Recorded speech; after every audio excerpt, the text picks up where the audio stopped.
It has been a big year for Penang-based property developer Aspen Group. Following its listing on Singapore's Catalyst board in July this year, the group has been public about its plans to expand in Klang Valley and on foreign shores. We speak to founder Datuk Murly Monokharan about possible trials and tribulations and whether dual listing on Bursa Malaysia is on the cards.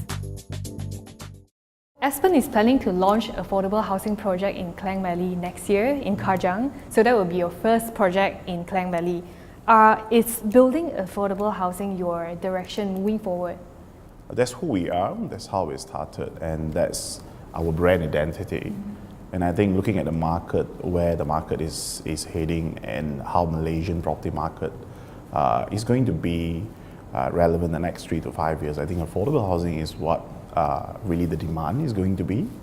And that's where the market is also moving towards a direction. As you can see, majority of the developers are also aligning their business model towards that. Affordable housing is going to be our top priority. But along the way, we will also do certain components to enhance or to integrate the affordable homes that we build. We can't just build affordable homes if you have a sizable development. Are you going to explore dual listing? Are you going to look at Bursa Malaysia in, say, 5 years down the road? Being recognized in Malaysia is very important to me, right? But what is more important is our survival. So Singapore, at this point in time, is the best fit for us. That could be potentially Bursa Malaysia listing, whether it's a dual listing or we may list certain component of our developments, we do not know. And if we have an opportunity to do anything in Bursa Malaysia, I think I would love to explore. So you've been talking about oversupply in Klang Valley and other places as well, like Johor. So how do you see property market this year?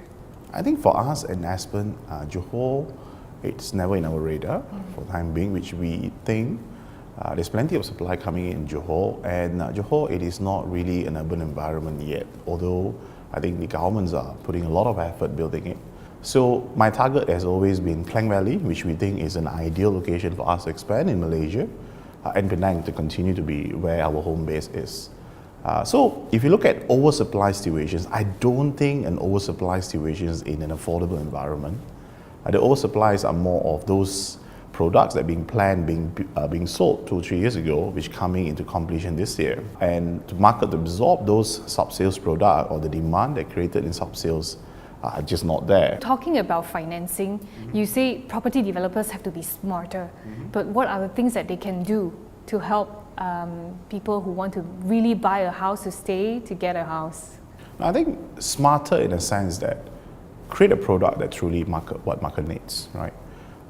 We can't engineer something that a product where people truly can't afford, but we have creative solutions to push the product to the end users. I think today's environment has changed where we need to make sure that in order for the economy to be healthy, we must have a good propositions of how the product is being created and how it is being priced, and how is of it eventually be handed over to the end users. You're building a massive freehold development in Batu Kawan, Penang, right after second Penang Bridge.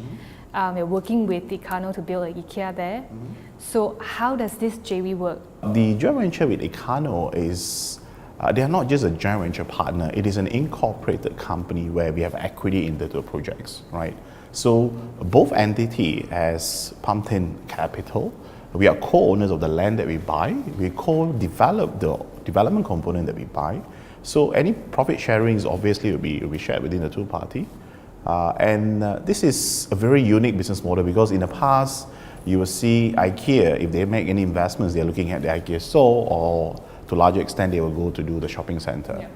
So for the first time, they are looking at co-developing the mixed development together with us, which in the initial stage, it was very important to me. I want to make sure that my partners' interests are aligned in the same direction as ours, right? So we have a 30% equity in the shopping mall, where Ikea has 70% equity, right? So other than Ikea in the shopping center, the rest of the mixed development, we have a 80% equity. Ikea has 20% equity. So you're looking at other countries as well, like the Philippines, Thailand, Cambodia. Have you started getting lands from all these countries? We are already talking to a couple of owners, partners. Nothing has been firm. You already raised 115.77 million in your IPO. Are you going to raise more funds to buy lands in other countries? We already identify where and how we're going to do the proceeds. We're going to utilize the proceeds. It is more for our existing projects. Potential acquisitions of new land banks, whether in Malaysia or around the region, could potentially trigger more fundraising activities.